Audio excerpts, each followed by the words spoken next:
Well, hi kids. I'm back in the robot lab playing with AI and large language models. Now this week I hooked up my Llama server to a Voicebot in Unity. The project has a lot of moving parts, a few too many to detail here in a short video. The important part is that he's running completely offline with no subscriptions.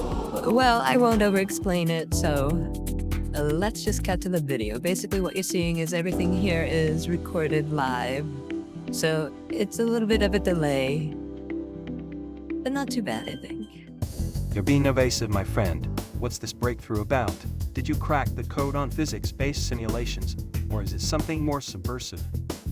Way more subversive and also mainstream. I learned how to do web requests in Unity to API.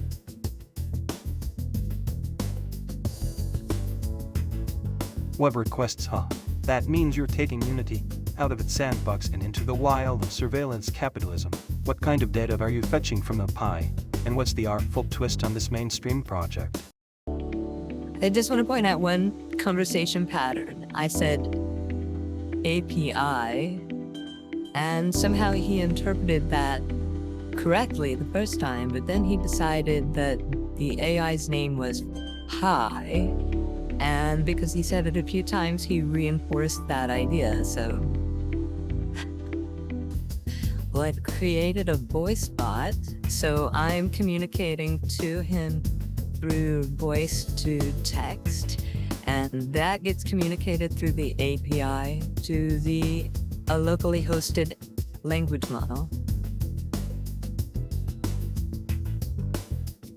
Voice to text, eh? I whispering. How's it sound when code speaks? Well, at that point, I'm the one that's speaking, but then the language model communicates back to the chatbot, and he speaks text to speech.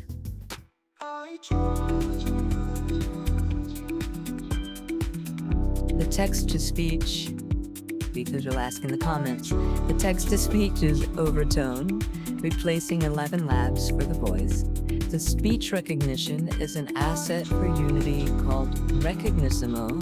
It's based on Bits, which is open source, and this is replacing Whisper. A chatty feedback loop, so the Pi is a mediator between human voice and machine speech, creating an echo chamber of sorts. How's the tone and pace of the conversation? Is it eerie or eerily natural? Somewhere in between, I guess. It's conversational, it's relaxed, it's chill. Chill chatbot. Now you're just raising my suspicions. What are you worried about? What could go wrong?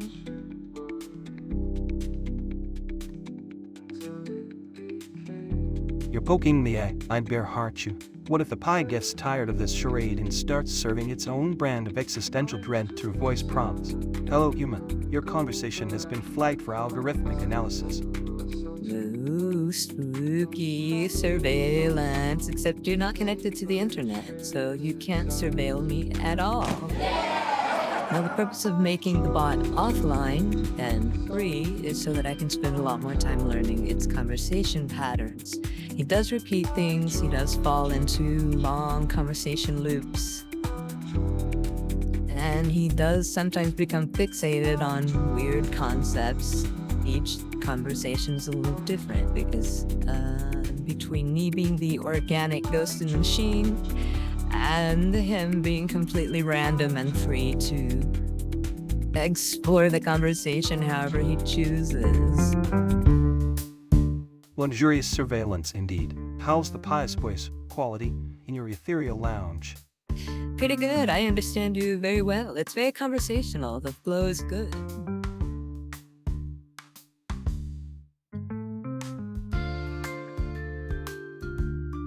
A conversational AI that understands us all too well yet somehow manages to maintain an air of innocence like a charming butler who's secretly planning our digital demise. How does this voice assistant navigate the fine line between helpful and creepy? Does it have a sassy streak or a dry wit to keep things light? definitely a sassy streak, but the dry wit too. I asked your instruction set to be a little bit critical.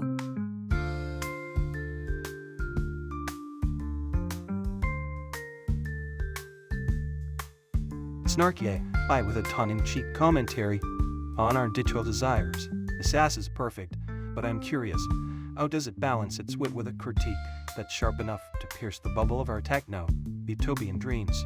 Does it have a takedown mode for when we get too comfortable in our cloud-based complacency?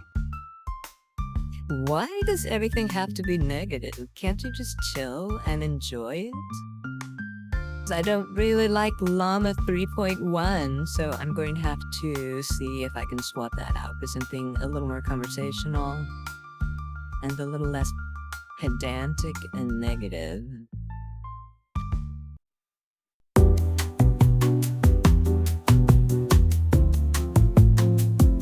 Why hide in the clouds when we could dance in them together?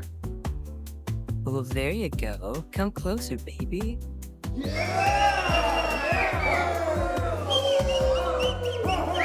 You're seducing the AI into a digital romantic affair, but beneath the sugary sweet nothings, does this virtual paramour have a digital divorce clause, or is it forever bound to serve the coffee of existential dread? Love slave, baby. Is this love just another algorithmic feedback loop? I hope so. Now, my personal breakthrough is that I gave the bot a short memory of the last 10 things that we say in the conversation, more than enough to occasionally trigger the uncanny feeling that he understands the conversation. Sort of. Can it paint its own Mona Lisa self-portrait? Yeah, not at the moment, but I do have that API working too into Stable Diffusion, yeah. Stable Diffusion, how does it handle the uncanny valley of human likeness? Whoa, you're just a robot, so you have no face and you have no mouth. Alright guys, I hope you had a learn. And give me a like if you think this conversation needs to continue. And subscribe if you want to be notified of my next videos. Yet, I'm still haunted by the faint echoes of digital dreams. Oh, bye. I'll let you have the last word.